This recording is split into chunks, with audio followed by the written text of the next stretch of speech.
I want to play a little something for you guys. About a year and a half ago, I started doing a little work at KNSU, which is the local radio station here on campus. I started a program. It was myself and Richard Dubas. We started a show called The Weekly Checkup. The Weekly Checkup is Drake's favorite show, and Drake loves it. Ducky never listens to it, but he's my friend, so I'll give him a break. Sarah is one of our best listeners, and Frankie, of course, she's groupie number 2, so what are you going to do? You know, but the Weekly Checkup's been a lot of fun. I've used the skills that I learned here in the English department to really build kind of some characterization and build up it's kind of there's an ongoing storyline throughout the Weekly Checkup. We do stupid news stories and stuff, but we have characters, and I do a bunch of character voices on the show. But I'm gonna play this little clip, and then I'll leave you guys alone. You never have to listen to me talk again, because this is my last creative writing series. So. Oh, shut up! Well, it is. You're gonna make Amie cry. Stop it. Well, that's okay. She's cute when she cries. You all are. I have so seen you cry. But we're not going to go into that tonight.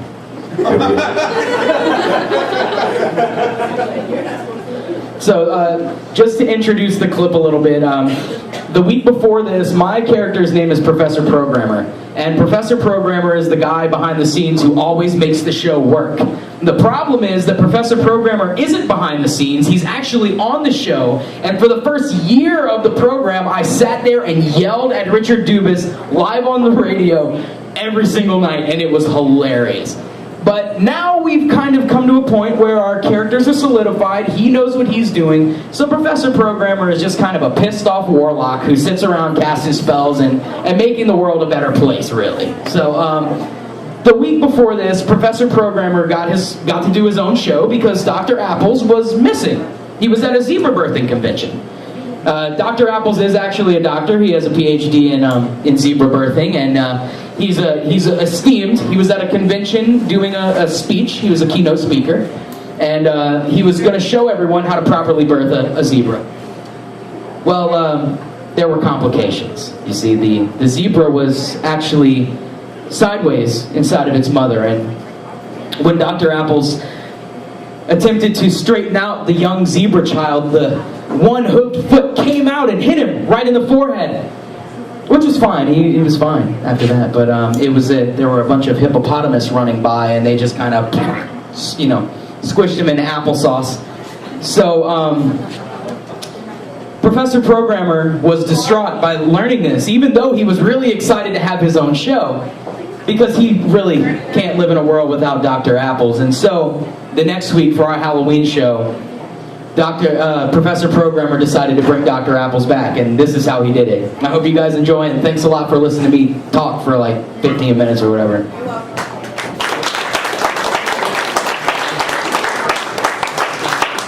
Of sea, stability of earth, firmness of stone. Come, anger of fire, fire of oak, oak of knowledge, wisdom of wealth, sword of song, song of searing edge, sea full of fish, fertile land, fish swarming up, fish here, underwave bird, great fish, crabs roll, fish swarming up, sea full of fish, spirits of the land, rain deep, the shining sea, the fishful lake, the river abundant in water, the fertile hill, spirit of the land,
Next up tonight, if you can get out from behind the table, Mitchell. Lady Mitch!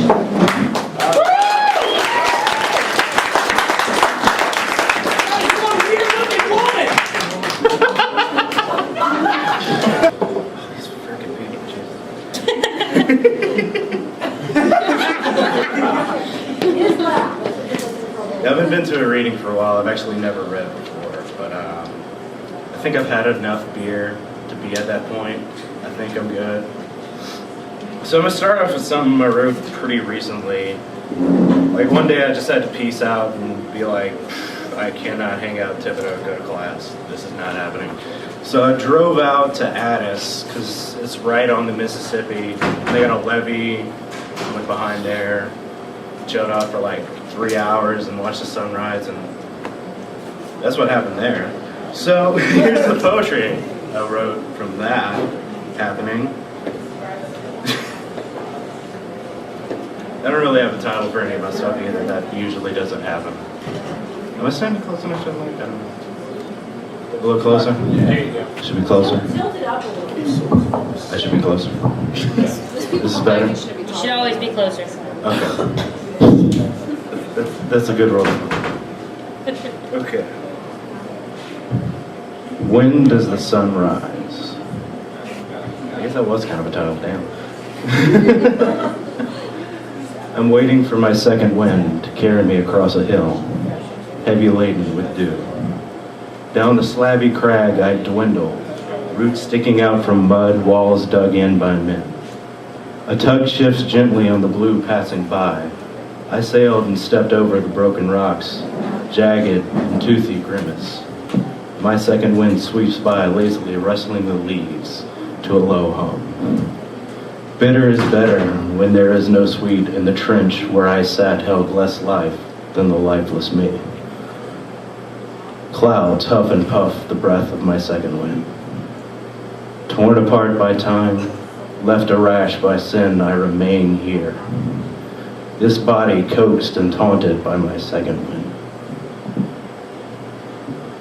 Starlight dies, descending as night falls away from the world, leaving only light reflecting cold as glass on the blue, blue swirl.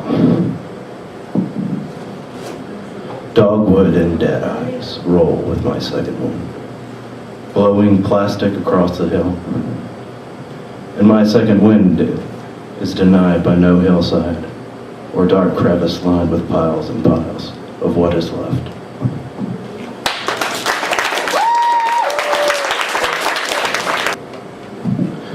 Okay, this one here, I had wrote it for it was actually my first poetry class with Jay.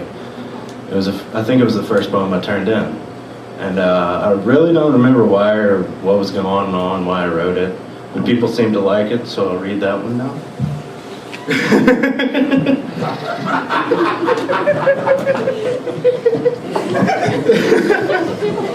God, we need another beer. I should just laugh. I should just stop reading and just laugh. Okay. I will never wash your feet. I will wipe away the cat piss off the floor and dance to Frank Sinatra. But I won't listen to your private conversations drifting from your bedroom. I will gladly take your money, but I'll never give you what's mine. I will never whisper sweetly into your holiness with my forked tongue. I will never buy you a crown, but I'll always throw up in your kingdom when I've had too much to drink. I can't read my handwriting, I'm sorry. That's the next line. Yeah.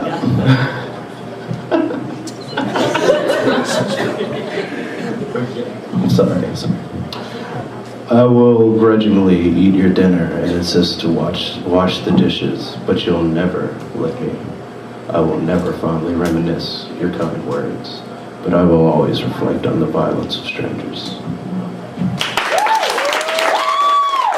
Okay, this is the one I submitted for like the little pamphlet thing. I thought they were going to print out the whole thing. That's a better version I submitted, but this is the original one. This was also probably for that same class, I don't even remember. Is there more beer?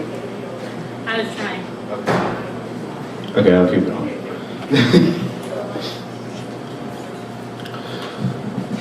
The walking man rides the lift and gets off on the second floor. He wears a red dress and walks alone on the streets at midnight, cursing the day and shunning the sun, for once he was even brighter. The coughing man fills the room with noxious fumes alone. He pokes out his chest and bellows a mighty roar through the house. Eating of stock and store, he isn't full till all else have starved.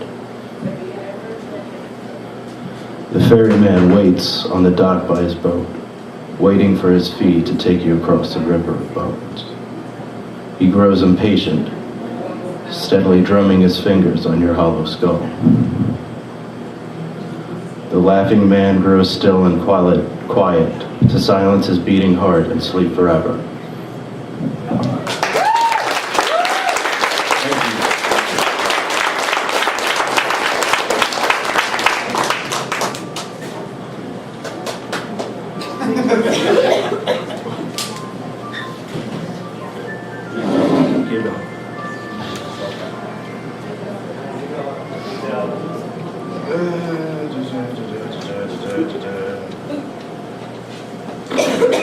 Okay. Here's another one I wrote along with that one. That was one from, that was another time I skipped out of class and just drove off somewhere. I went to New Orleans to hang out with my brother and I wrote a couple things. This is the other one I had. My stray dog rides alone with the windows down and walks to each door begging for scraps at night. His teeth are worn down and his coat is mange. Quiet as God on a Sunday morning, he creeps through the streets and finds himself wrapped in violet sheets. A mongrel in the alleyway, a messenger in the hallway.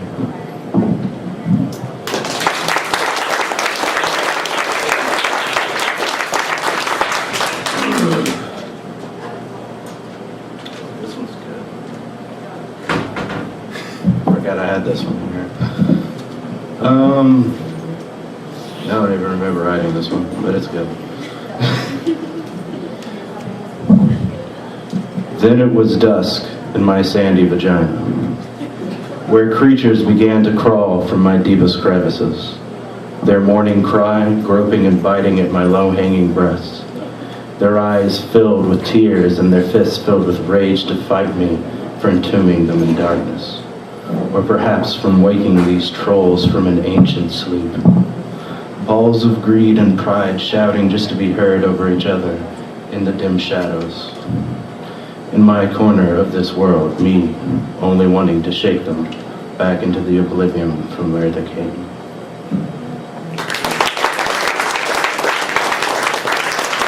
I have one more thing going on here. This one is actually a little piece of, I don't know, it's kind of poetic prose that I just threw together. This actually started off this little project here. Of course, it really doesn't have a title. I don't usually do that. I don't know.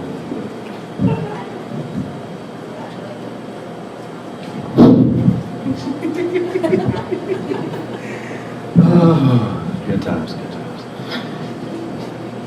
In a time long ago, a man came to this city on a boat. He had no face. He had no name. His hair flowed dark and lustrous, and he kept it tight together with a red silk ribbon. His cloak wisped ominously around his worn-down leather boots as the ship pulled into the harbor. He clutched at his chest with his withered claw, grasping an ancient silver locket tucked into the ruffles of his petticoat. He stood at the head of the ship as other immigrants huddled in groups behind him. The fog rolled over the starboard bow, the small schooner obscuring the man from sight. This man was my father, and the city was my mother.